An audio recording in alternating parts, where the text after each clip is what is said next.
रोज रोज नाश्त्याला काय बनवायचं हा सगळ्यांनाच पडणारा प्रश्न. आज आपण कोणतीही पूर्वतयारी न करता अगदी 15 ते 20 मिनिटांमध्ये झटपट असा तयार होणारा एक वाटी ताज्या मटारपासून असा हा नाश्ता तयार केलेला आहे. अगदी कमीत कमी साहित्यामध्ये आपला हा नाश्ता तयार होतो. इथे मी त्यासाठी एक मिक्सरचं भांडं घेतलेलं आहे. त्यामध्ये इथे मी 1 वाटी इतका ताजा मटार घेतलेला आहे. इथे 1 इंच आल्याचे मी इथे मोठे मोठे तुकडे करून घेतलेले आहेत आणि 2 हिरव्या मिरच्या घेतलेल्या आहेत. 1 मूठ इतकी ताजी हिरवी कोथिंबीर घेतलेली आहे. तुम्हाला आवडत असेल तर तुम्ही यामध्ये लसूण देखील टाकू शकता. आणि मिक्सरला आता आपण हे वाटून घेणार आहोत. आता इथे आपण ज्या वाटीने मटार घेतले होते त्याच वाटीने समान प्रमाणात इथे मी बारीक रवा घेतलेला आहे. इथे तुम्ही जाड बारीक कोणताही रवा जरी घेतला तरी देखील चालेल.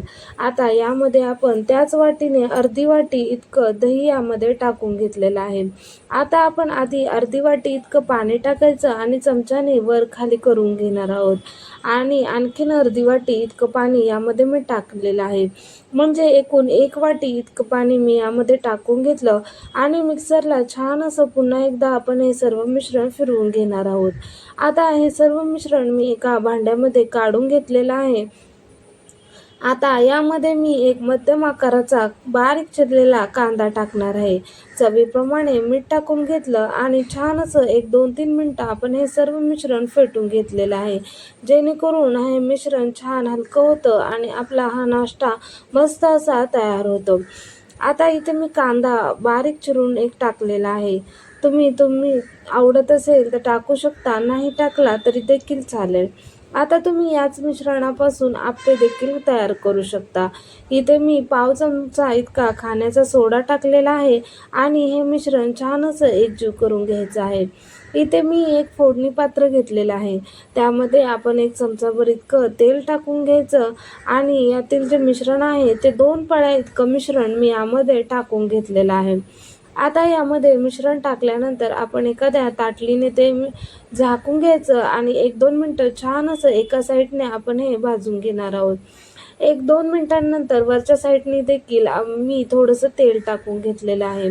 आणि आता आपण हा जो बन डोसा तयार केलेला आहे तो इथे आपण पलटी करून घेणार आहोत.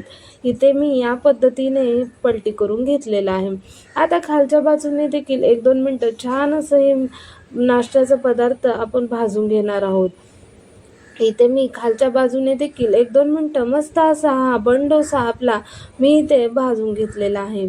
इथे आपण दोन्ही साईडने मस्त असा हा बन डोसा इथे छान भाजून घेतलेला आहे. अगदी झटपट असा हा आपला नाश्ता तयार होतो.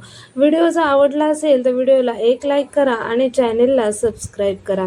मी याच पद्धतीने हे सर्व बन डोसे इथे तयार करून घेतलेले आहेत.